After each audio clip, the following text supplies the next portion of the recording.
그래서 여기 그러므로 1절에 말씀하고는 사실 그 중요한 겁니다. 그냥 무턱대고 너 이렇게 해, 이거 하지 마, 저거 해, 이거 좀 반발하자. 성경은 그렇게 말씀하시지 않고 오늘 본문도 그러므로 우리를 이해시키고 좀 깨닫게 해서 그러니까 이제 어떻게 해야 되는 거야, 그것을 말씀하고 있는 겁니다. 그러니까 이 그러므로라는 이 말씀은 그래서 로마서 1장에서 11장까지의 내용을 다 이렇게 요약한다고 할 수 있습니다. 여기 1절에서도 보면 너희 몸을 하나님이 기뻐하시는 거룩한 산 제사로 드리라. 왜? 우리가 왜 하나님께 그런 우리의 몸을, 나의 삶을 왜 하나님께 그렇게 드려야 되는데? 라고 이렇게 의문을 가질 수 있지 않습니까? 그러니까 거기에 대한 설명이요. 그러므로 여기에 동의가 안 되면, 여기에서 동의가 안 되면 이게 이제 나아갈 수가 없는 겁니다. 그래서 이 그러므로라는 말은 로마서 1장에서 11장까지의 내용을 쭉 압축해서 간략하게 말씀드리면, 우리가 로마서 1장부터 3장 20절까지는 우리가 다 하나님의 진노 아래 놓여 있는, 하나님의 진노의 심판을 받을 수밖에 없는 그러한 죄인들이다. 거기에는 유대인이나 이방인이나 헬라인이나 누구도 단 한 사람도 예외가 없다. 율법을 가지고 있던 유대인들이라고 할지라도 다 마찬가지다. 왜? 행함으로는 하나님 앞에 의롭다 함을 받을 수 있는 존재가 없기 때문에. 잠깐 짚고 가자면, 그래서 의가 중요한 거예요. 하나님의 나라에 들어가려면 의로워야 됩니다. 의가 없으면 안 돼요. 하나님이 인정하시는 의. 그게 없으면 돈이 있어도 별의별 직분을 가지고 있고 뱃일을 다 했어도 의가 없으면 하나님 나라에 들어갈 수가 없습니다. 그래서 의가 그렇게 중요한 겁니다. 그리스도께서 의를 완성하신 것이고, 마찬가지로 구원받은 우리들도 그래서 의를 이루어 나가는 것이 그래서 중요한 겁니다. 하여튼 우리가 모두가 다 죄인이, 하나님의 진노의 심판, 우리가 알잖아요. 유황 불 속에 들어가서 끝도 없이 영원토록 거기에서 사는 거예요. 그게 둘째 사망입니다. 그게 진짜 죽음입니다. 생각해보면 정말 너무 무서운 일인 거죠. 우리 누가 16장에 보면 이 부자, 거지 나사로와 부자가 그 음부에서 제발 이 고통받는 곳에 오지 않게 해달라고, 아직도 저 땅에 살아있는 자기 형제들 가서 이 소식 좀 알려달라고, 물 한 방울 그 뜨거운 불 속에 있으면서 죽을 수도 없고 기절할 수도 없고 의식이 없으면 좋겠는데 그렇게 되지도 않는 그곳에서 물 한 방울의 위로도 받지 못하는, 혀가 말라 비틀어져 가면서 그런 고통을 쉬지 않고 또 영원토록 다시는 기회가 없는 그 상황에서 산다면 어떻겠습니까? 그게 진리이고 그게 바로 하나님의 진노, 심판입니다. 그만큼 우리들의 죄가 그렇게 끔찍하다는 겁니다. 하나님이 너무하시는 하나님이 아니라 우리의 죄가 그렇게 끔찍한 죄 가운데 살고 있고 그런 죄인이라는 거예요. 그래서 거기에 합당한 그런 어마무시한, 정말 상상하기도 힘들 만큼의 무서운 하나님의 진노의 심판 아래 있었다라. 우리가 복음을 받기 전에는 그런 줄도 몰랐죠. 참 정말 불쌍한 거예요. 어떤 지금 처지에 있고 어디를 향해서 가고 있는지도 모르는 인생이에요. 그런 것도 몰랐었는데 우리가 이 복음을 받고 보니까 정말 기가 막힌, 거기에서 우리를 구원해 주신 하나님, 그러기 위해서 우리가 너무나 잘 아는 하나님이 그냥 창세전부터 우리 로마서 8장에 기록한 대로 미리 아셨다, 미리 사랑해 주셨다, 선택하신 거죠. 그냥 어쩌다가 도매금으로 함께 그냥 구원받은 게 아니라 우리 한 사람 한 사람에 대한 그런 놀랍고 세밀한 구원의 계획, 영광스러운 계획 가운데서 우리가 이렇게 선택받았고 또 그 구원받을 모든 것들이 다 예정하셨고 그래서 우리를 불러서 우리가 예수 그리스도를 믿게 하는 이 놀라운 구원의 은혜를 하나님 베풀어 주신 것입니다. 물론 이 일을 위해서 성자 하나님, 창조주 하나님, 그 성자 하나님께서 말로 다 할 수 없이 낮아지시고 십자가에서 당하신 그 고난은 우리가 알아도 알 수 없을 만큼의 그 끝을 알 수 없는 크기의 고난을 우리 주님이 당하신 것입니다. 왜요? 우리를 구원하시려고. 왜? 우리를 사랑하셔서. 네. 그렇게 우리를 구원하셨습니다. 물론 우리가 믿음, 부활주일에도 잠깐 상고했지만 부활의 주님을 보고도 그 3년이나 따라다녔던 제자들이 믿지 못하는 유령으로 생각하고 두려워하고 의심하고 그것이 바로 부활이에요. 그런데 그 부활이 조금도 의심되지 않고 쑥 믿어진다. 예수님의 십자가의 대속의 죽으심과 부활하심이 말씀을 통해서 믿어진다는 건 우리가 뭐 특별해서 그런 거 아니에요. 하나님의 그 놀라운 능력으로 역사하셨기 때문에 믿어지는 믿음을 선물로 주셨기 때문에 그래서 믿어지는 거예요. 사실은 내가 믿는 것 같지만 내가 믿는 게 아니라 믿어지는 겁니다. 하나님의 은혜로 믿어지는 거예요. 말씀도 마찬가지. 내가 깨닫는 것이 아니라 깨달아지게 하시는 것이고 내가 말씀을 믿는 게 아니라 믿어지도록 은혜를 주시는 것이죠. 이 믿음을 선물로 주셨습니다. 물론 보혜사 성령님도 오셨고 성삼일체 하나님께서 말로 다 할 수 없는 모든 수고와 노력과 모든 정성을 다 쏟아가지고 우리 한 사람 한 사람을 이렇게 구원해 주셨다라고 하는 것입니다. 그래서 우리가 이제는 구원받은 이 존재들이 전에는 하나님과 원수가 되었었지만 이제는 우리가 하나님과 화평을 이루는 존재가 되었다. 오히려 하나님으로 즐거워하는 그런 자리에 서게 됐다라고 이렇게 말씀하고 있습니다. 그래서 이제는 우리에게 새 생명을 주셨다. 로마서 6장에서 보면 새로운 존재가 되었고 새로운 생명을 주셔서 이제는 그 새 생명으로 하나님과 화평을 누리며 이렇게 산소망 가운데 사는 그런 복된 존재가 되었다라고 하는 거죠. 그래서 우리가 구원받은 성도는 전에는 죄가 왕노릇하고 사탄이 왕노릇했지만 우리가 이제는 구원받은 성도는 우리에게는 은혜가 왕노릇한다. 5장 21절에 보면 하나님의 은혜가 왕노릇해요. 그래서 은혜를 벗어날 수가 없어요. 나 하나님 은혜 좀 그만 받고 싶어요. 나 은혜를 떠나고 싶어요. 안 됩니다. 그러고 싶지 않지만 설사 그런다고 해도 하나님의 은혜를 벗어날 수가 없어요. 놀랍지 않습니까? 하나님이 은혜 왕노릇해서 그 은혜 안에 우리가 계속해서 살게 되는 것입니다. 한 걸음 더 나아가서 그런 우리가 생명 안에서 성도가 생명 안에서 왕노릇한다 라고 이렇게 말씀하고 있습니다. 우리 손은 새 생명을 받은 우리 성도가 이 생명 안에서 왕노릇할 수 있어요.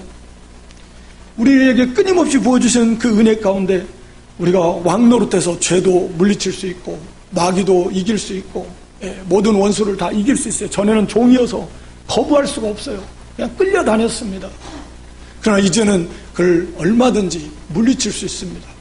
아직 우리가 완전하진 않지만 얼마든지 그럴 수 있는 존재로 바꿔놔버렸습니다. 그래서 그리스도와 연합된 그 생명 안에 있고 성령이 우리 안에 내주에 계시면서 우리를 도와주시고 우리 하나님께서 우리를 위해서 모든 것이 합력해서 유익되도록 하시고 은혜 아니면 모든 걸 그리스도와 함께 은사로 선물로 다 주셔서 그래서 우리의 구원에 유익이 되도록 정말 기가 막힌 하나님의 은혜이고 사랑이고 지혜이고 능력이지 않습니까? 그 모든 것을 다 합력해서 우리에게 유익이 되도록 하나님이 역사하셔서 그래서 마침내 그리스도의 형상을 이루어 가도록 하시는 그런 하나님이시다. 그래서 우리가 이제는 하나님의 자녀로서의 왕같은 제사장들이 되었고 하늘의 왕권을 가진 왕노릇한다 그랬잖아요. 세세토록 왕노릇하는 거예요. 말할 수 없는 영광스러운 부활에 몸을 입고 구원이 완성된 영원한 그런 가운데서 영원토록 우리가 정말 참 생명을 누리면서 그 하늘의 영광 가운데 산다고 하는 것은 그 생명이 충만한 가운데서 감사가 넘치고 기쁨이 충만하고 사랑이 충만하고 평화가 충만한 그게 생명의 세계입니다. 의와 거룩이 충만한 세계. 그래서 기쁨이 충만한 거예요. 세상은 잠깐 기쁘다가 말지만 계속 기쁨이 충만한 상태, 사랑이 충만한 상태, 의와 거룩이 충만한, 그게 하나님의 나라의 그 모습인데 그 속에서 우리가 그렇게 살 겁니다.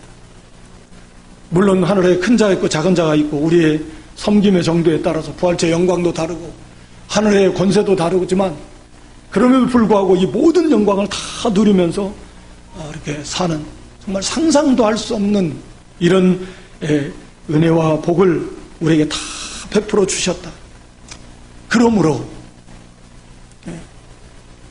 이제 어떻게 해야 되냐, 이제 누구를 위해 살아야 되냐, 어떻게 살아야 되느냐 하는 것을 말씀하고 있는 겁니다. 그래서 그러므로 형제들아, 내가 하나님의 모든 자비하심으로 너희에게 권면한다. 그러니까 명령하는 게 아니라 자비하심으로 권면한다라는 말은 하나님의 모든 자비하심, 하나님께서 우리에게 베풀어 주신 그런 모든 그런 자비하신 인애, 사랑, 긍휼, 그것에 의해서, 의지해서, 그것 때문에 이제는 우리가 하나님을 섬기자, 그런 겁니다.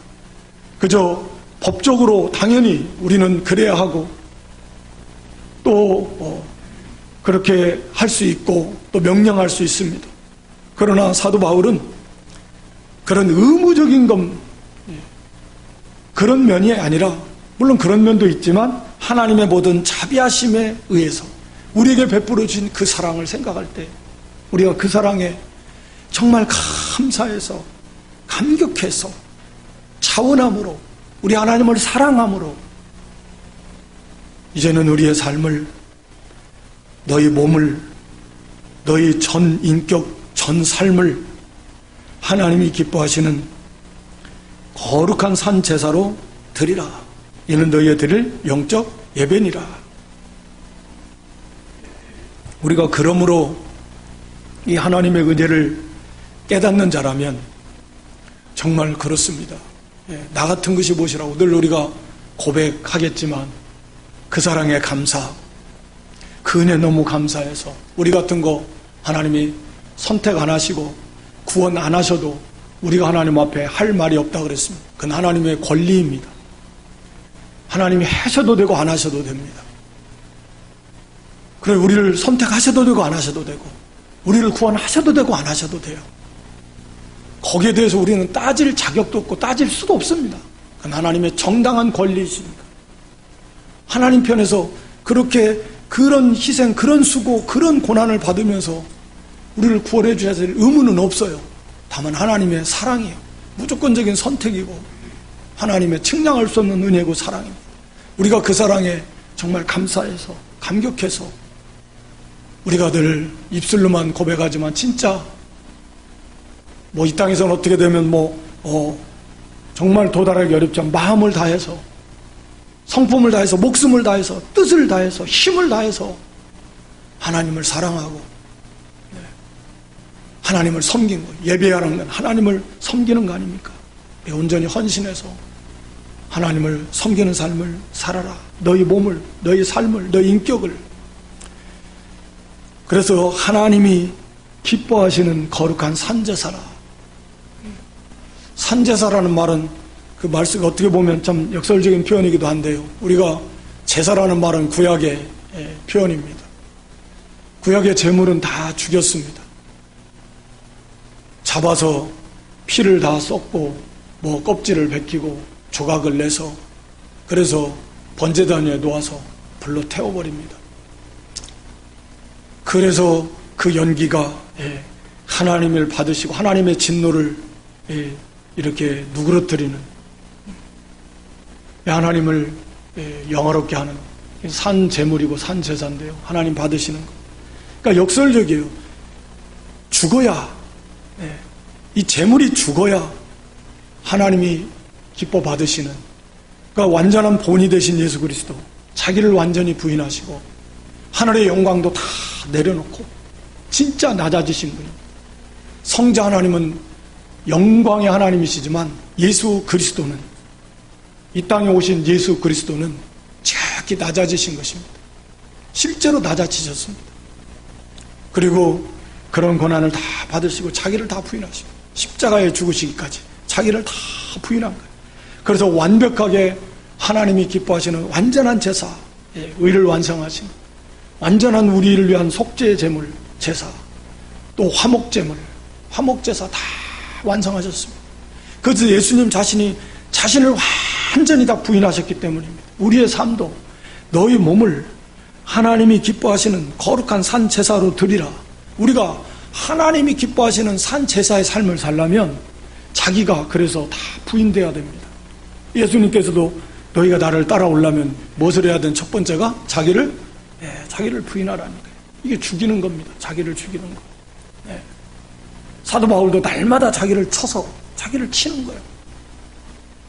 권투 선수 상대방을 치듯이 날마다 자기를 치는 겁니다. 거기서 친다라는 건 그런 거거든요. 이 권투 시합에서 상대방을 치는 것처럼 자기 몸을 쳐서 이 몸의 이 부패한 이 부패성, 하나님의 뜻을 거스르려고 하는 이 죄악성, 이걸 날마다 싸워서 쳐서 죽이는 거예요. 죽인다는 게 없어지는 건 아니지만 무기력하게 만드는 겁니다. 영으로서 몸의 행실을 죽여라. 그러면 너희가 산다. 그러면 8장에서 말하고 있는데 그런 거죠. 이 한번 죽으면 안 나오면 좋겠는데 또 나오긴 나오는데 이걸 무기력하게 해서 완전히 KO 시켜서 내가 날마다 자기를 죽여야 하나님의 말씀을 온전히 순종하는 삶을 살고 하나님 기뻐하시는 그런 거룩한 산제사의 삶을 살 수 있다라고 하는 것입니다. 그래서 이 원수 중에 제일 큰 원수가, 일평생 원수가 이 자기예요. 자기를 위하는 거, 자기가 주인 노릇하고. 그래서 이 자기 위하는 거, 이게 원수입니다. 자기를 부인해야 돼요. 그러니까 자기 사랑하는 거, 그거 합당하지 않습니다. 성경이 그렇게 가르치고 있지 않아요. 자기가 죽어져야 해요. 자기를 위하는 것이 없어야 됩니다. 그래야 온전한 제물, 온전한 제사의 삶을 살 수 있고, 그것이 하나님이 기뻐하신다는 거예요. 거룩한 산제사, 구별된, 세상과 모든 죄와 구별된 그러한 삶을 살 때, 그러려면 자기를 쳐서 복종시키고 날마다 자기를 부인하고 자기를 죽이면서 그렇게 해서 하나님을 말씀에 합당한 삶을 살 때 하나님이 기뻐 받으실 수 있습니다. 그런데 예수님이 완전한 본을 보여주셨다 그랬잖아요. 우리 예수님께서 자기를 완전히 부인했습니다. 자기를 위한 거 하나도 없습니다. 말씀드린 대로 그러면 예수님의 삶이 불행했을까요? 나는 뭐야? 내 인생은 뭔가? 나라는 존재는 뭐야? 그렇다 그러잖아요. 일평생 특히 여성분들이 갱년기쯤 접어들어가가지고 가족을 위해서 일생 희생했는데 남편을 위해서 희생하고 자녀들을 위해서 희생했더니 이제는 자식들이 컸다고 무시하고 같이 대화도 안 해주고 남편도 무시하고 하느라고. 그래서 이게 나는 뭐냐, 이게 나는 뭐요? 그러면서 거기에 그냥 이제는 다 필요 없어. 나도 내가 나를 위해서 살아야 되겠다. 내가 나를 사랑해주고 내가 나를 위해주고. 인간적인 면에서는 그럴싸하지만 진정한 사랑의 세계는 뭐 남을 위해서 살아요. 그거 다 사랑해서 했잖아요. 그때는 즐거웠잖아요. 자녀를 막 키우면서도 그 사랑으로 키울 때는 그 즐거웠으면서 뭘 또 나중에서 뭐 내가 희생했느니 왜 그래요? 그거 다 사랑으로 보상받았어요. 그러면서 자기 자신이 아름답게 된 거예요. 그 사랑의 세계 속에서 살았으니까. 자녀를 위해서 사랑해서 희생하고 또는 남편을 사랑해서 희생하고. 그게 불행했어요? 불행 안 했거든요. 근데 그거 속는 거예요. 자기만 그냥 희생했다고, 나 없다고. 그러면서 또 불행에 빠지는 겁니다. 그래서 불행해지는 거예요, 사실은. 그래서 결국은 자기를 위해서 하는데 불행해지는 겁니다. 우리가 디모데후서 3장에 말세의 고통회 때 첫 번째가 사람이 자기 사랑하자, 두 번째가 돈 사랑이다. 그렇지 않습니까? 성경이 말하고 있는데요, 뭘. 자기 사랑해서 고통에 빠지는 거예요. 돈을 사랑해서 고통에 빠지는 겁니다. 그러니까 예수님이 완전히 자기를 부인하는 삶을 살았는데 예수님 속에는 나의 기쁨이 너희 안에 있어 너희 기쁨이 충만하게 하려 함이라. 우리가 요한복음 15장에 보면 그러니까 예수님의 기쁨은 정말 그 안에 기쁨이 충만한 그런 기쁨이 있었습니다. 나의 평안을 너에게 주려 한다. 우리 요한복음 14장에 보면 예수님의 평안이 충만하고 사랑이 충만하고 기쁨이 충만하고 얼마나 그 행복한 삶을 살아. 육신적으로는 힘이 드셨지만 때로는 물론 슬퍼하시고 진노하시고 아파하셨지만 온전히 자기를 내려놓고 오직 하나님의 뜻대로 하나님의 영광을 위해서 예수님이 살으셨을 때 육신적으로는 방 한 칸, 집 한 칸 늘 걸어 다니시고 때로는 먹을 거 없어서 자주 굶으시고 세상 학문 배우지 못하셨고 가난한 목수의 아들 자라서 어려서부터 일하면서 목수일 많이 배우셨을 거예요. 그렇게 다 체을하시면서 세상적으로는 예수님 자신을 위해서 하나 누구 하나 비교해서 예수님보다 가난한 사람 없었을 거예요. 여기에 그렇게 가난한 삶을 사셨습니다. 자기를 다 부인하는 삶을 사셨어요. 최고로 행복한 삶이에요. 우리가 자기를 부인할 때 하나님을 온전히 기쁘시게 하는 거룩한 산 제사의 삶을 살 때, 자기를 부인하고 하나님께 다 온전히 헌신하는 삶을 살 때 거기에 참 행복이 있고 거기에 참 자유가 있고 거기에 참된 평안이 있고 거기에 참된 기쁨과 위로가 그 속에 다 있는 겁니다. 우리가 천국에 가서 살면 자기를 위해 살까요? 천국에서는 오직 하나님의 영광을 위해 살 것이고 공동체 형제를 위해서 살 것입니다. 나 혼자는 내가 위하면 나 혼자밖에 나를 위하지 않지만 내가 다른 사람들을 다 위하고 서로가 다른 사람을 위한다면 수십만, 수백만, 수천만, 수억의 형제들이 나를 위해 주는 거예요. 하나님이 나를 위해 주는 겁니다. 우리 주님이 나를 위해 주는 거예요. 얼마나 행복해요. 사람들이 그저 자기만 누가 나를 위해 주지 않으니까, 나를 사랑하지 않으니까 그냥 나 혼자만 나를 사랑하려. 참 비참한 거죠. 서로가 서로를 사랑한다면 얼마나 많은 사람들이 나를 사랑해 줍니까? 나도 다른 사람들을 사랑해 주니까 그 세계가 얼마나 행복하겠어요.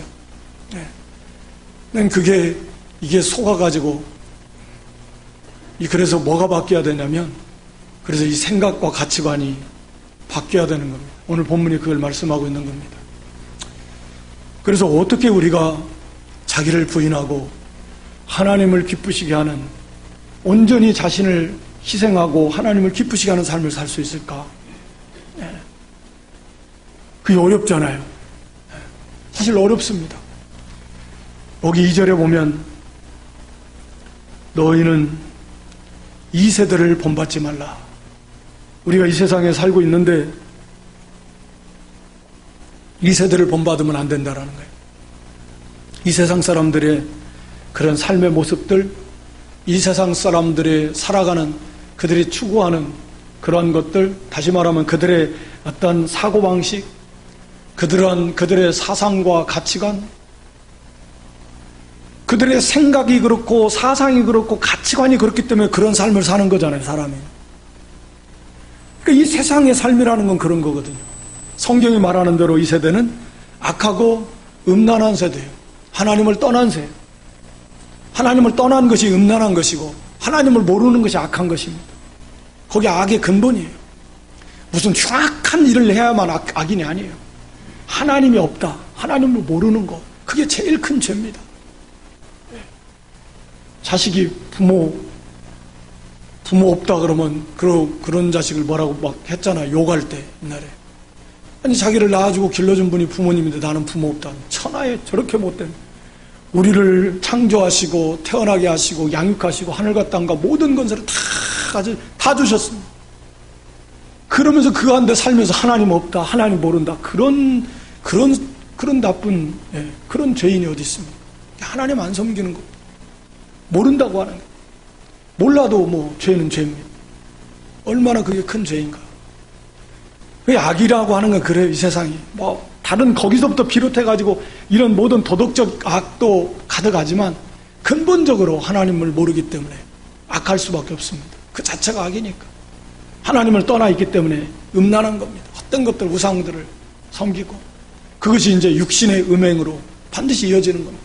영적 음행이 먼저 이루어지고 난 다음에 그 다음에 육신의 음행으로 이루어지는 겁니다. 하여튼 이 세대는 그런 세대입니다. 악한 세대예요. 패역한 세대예요. 하나님 말씀 거역하는 거예요. 하나님에 대해서 대적하는 거예요. 싫어합니다. 마음에 하나님 두기를 싫어했다 그랬어요. 우리 로마서 1장에 보면 마음에 하나님 두는 걸 싫어해요. 상실한 마음, 본래의 마음을 다 상실해버렸습니다.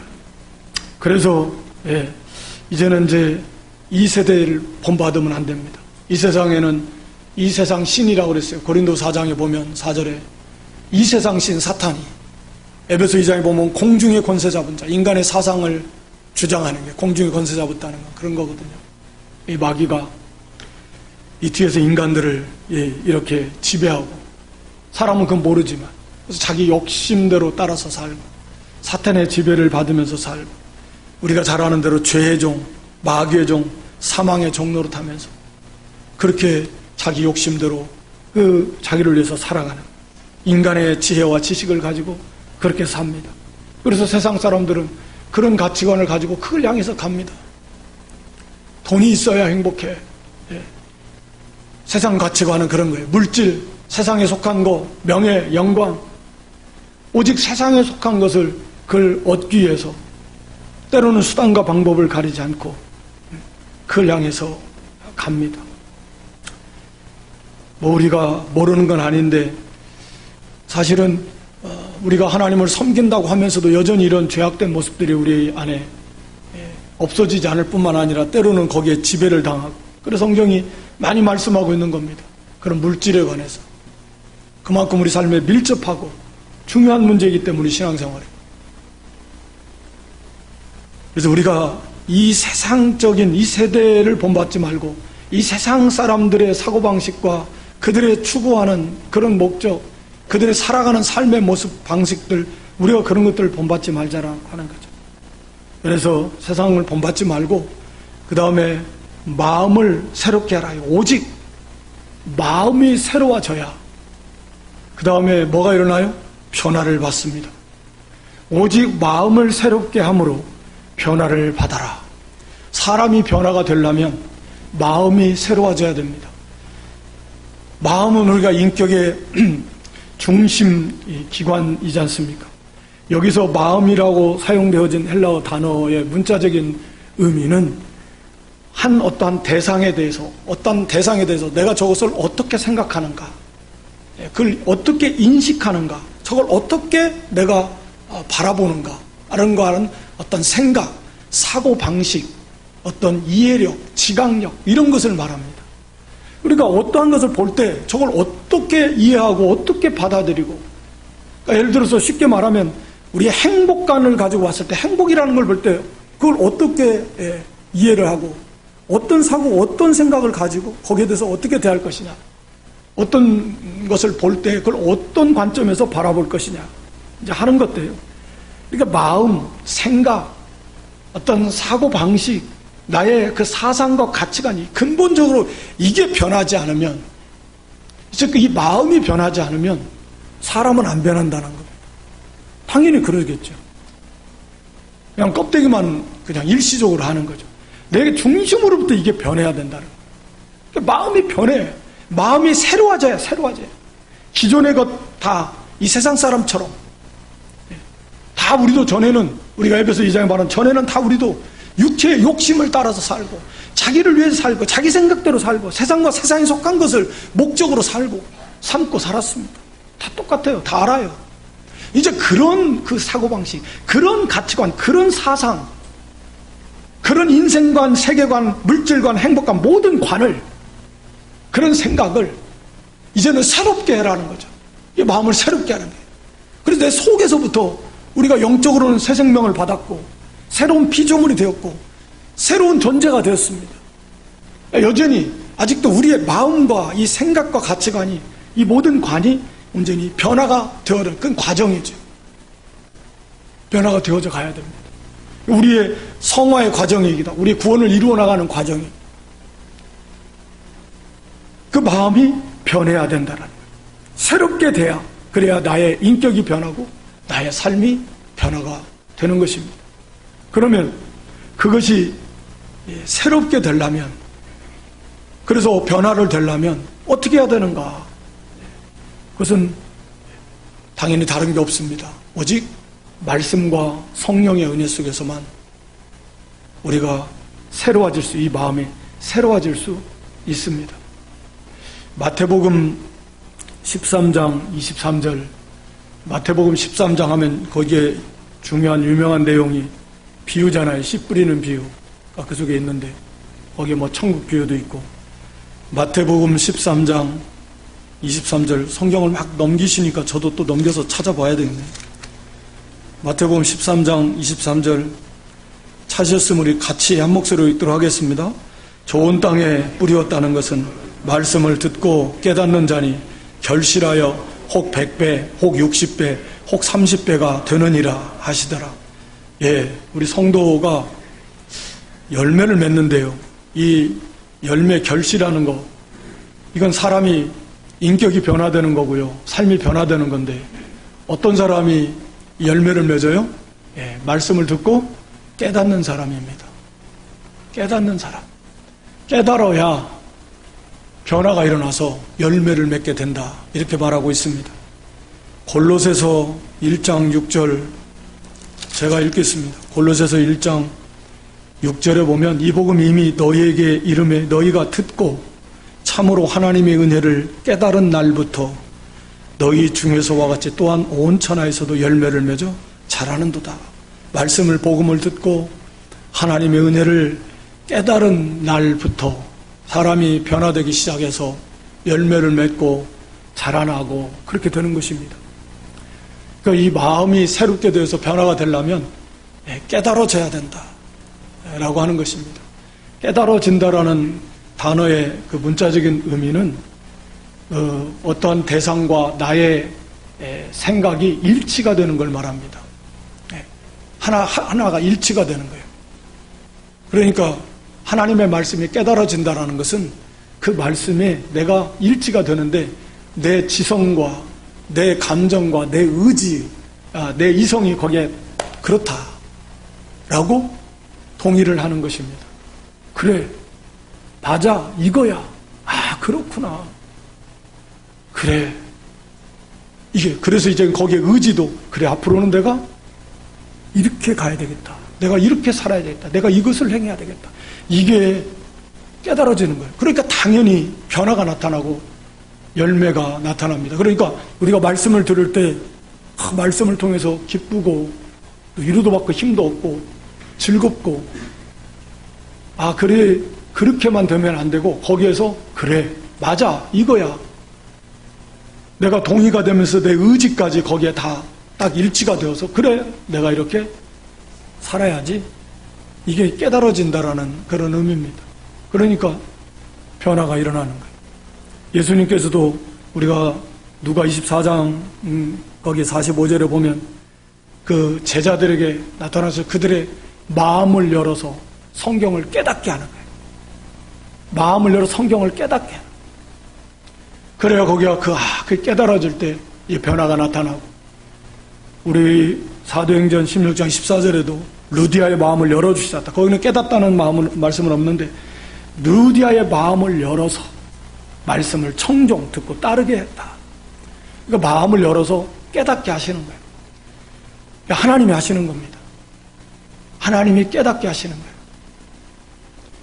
깨닫지 못하는 자는 멸망하는 짐승과 같다.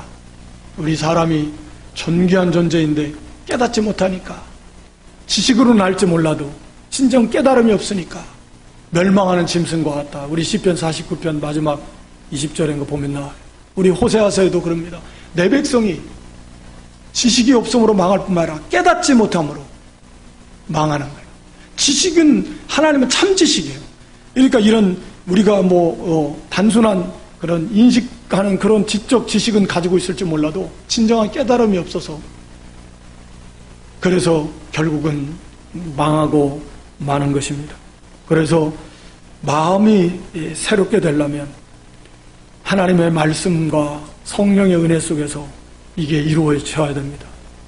그러니까 우리가 부지런히 성경을 읽고 배워야 됩니다. 성경을 바르게 배워야 돼요. 이게 중요합니다. 성경을 자기가 혼자 막 깨달아야 되겠다. 하나님의 이 지도자들을 통해서 말씀을 이렇게 배우도록 하셨습니다. 사도들을 통해서 또 그들의 또 이 제자들을 통해서 속사도들을 통해서 교부들을 통해서 지도자들을 세워서 성경을 배우게 하시고 그렇게 해서 그렇게 이제 계시가 완성돼서 또 교회 역사 속에서 많은 하나님의 종들을 통해서 성경을 깨우치시고 그렇게 해서 물론 지금도 계속 그것은 뭐 진행 중이라고 할 수 있지만 그렇게 하나님의 말씀을 잘 배우면 그게 중요합니다. 말씀을 잘 배우고 말씀을 읽어서 많이 읽는 것은 그 마음에 새겨져서 내 마음에 풍성히 말씀이 들어차고 그래서 그 말씀 또 이렇게 배워서 그 배운 말씀을 묵상하고 또 기도할 때 그 말씀이 깨달아져서 그렇다. 지식으로만 알았던 말씀인데 그 말씀 하나가 이제 진정 깨달아지면 내 마음과 생각, 내 마음이 변화가 되는 거예요. 내 가치관이 바뀌어요. 진짜 깨달아지면 그래. 사람의 생명에 그 소유의 넉넉함이 있는 게 아니야. 물질에 있는 게 아니야. 주님의 말씀이 지식으로는 우리가 잘 알지만 그걸 진짜 깨달은다면 그렇다. 거기에 있는 게 아니구나. 그래서 그 생각이 변화가 됩니다. 그러면 삶이 변화가 되는 거예요. 이 진정으로 우리가 말씀 하나를 깨달으면 그 말씀대로 우리가 순종하려고 힘을 쓰는 겁니다. 근데 이제 물론 그게 쉽지는 않죠.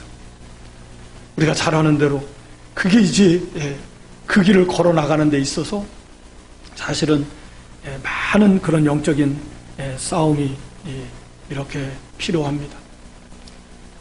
그래도 분명한 그런 확신을 가지고 그런 자기의 생각과 이런 가치관이 확실히 바꿔졌기 때문에 이제는 그것을 향해서 가는 겁니다.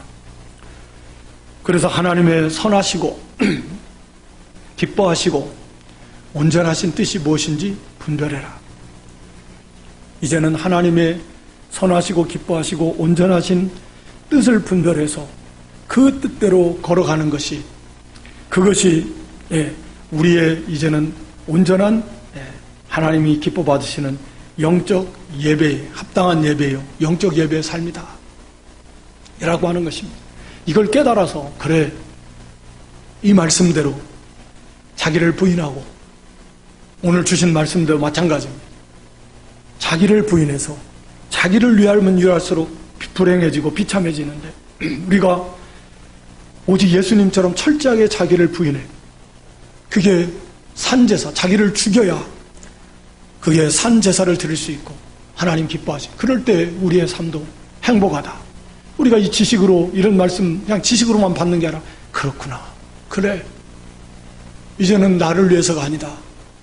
이제는 오직 주를 위해서 주님 뜻대로 그 주를 위해서라는 그 말씀 속에는 사람과의 관계, 물질과의 관계, 모든 국가와의 관계, 이제 우리 로마서에서 그걸 말하고 있지만 다 말씀하고 있는 거예요. 그것을 뭐 주를 위해서라니까 교회에 와서 1년 365일 아침부터 저녁까지 밥도 안 하고 빨래도 안 하고 청소도 안 하고 집에 교회만 와 있으라. 그리고 막 그냥 가정도 안 돌보고 그냥 막 전도만 하라. 그런 거 아닙니다. 그냥 말씀에 맞게 그 말씀대로 주어진 위치에서 각자의 모든 삶의 환경 속에서 오직 하나님의 영광을 위해서 하나님의 뜻대로 살라는 겁니다. 그랬을 때 거기에 참된 기쁨이 있다. 아, 그렇구나. 참된 자유, 이걸 우리가 깨달으면 이게 좀 변화가 되는 겁니다. 우리가 하나님의 말씀대로 그렇다.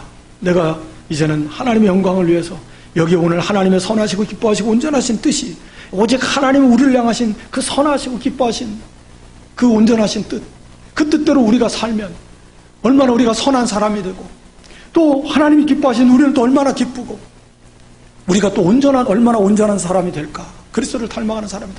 하나님의 그 뜻이 온전한데 우리 그 뜻대로 순종하면 우리의 삶이 얼마나 온전한 삶이고 우리 인격이 얼마나 온전한 인격이 되고 하나님이 기뻐하시는데 우리는 또 얼마나 기쁘겠습니까? 내 안에 계신 하나님이 기뻐하시는데 얼마나 우리가 기쁘겠습니까? 하나님 오시기에 선하신 삶, 우리가 얼마나 선한 인격의 삶이, 그런 인격과 그런 삶을 살 수 있겠습니까? 아, 그렇구나. 이것이 진짜 참된 가치 있는 것이고 완벽한 삶이고 최고의 삶이고 세상 말로 성공적인 삶이고 또 완전한 삶이구나. 예수님처럼.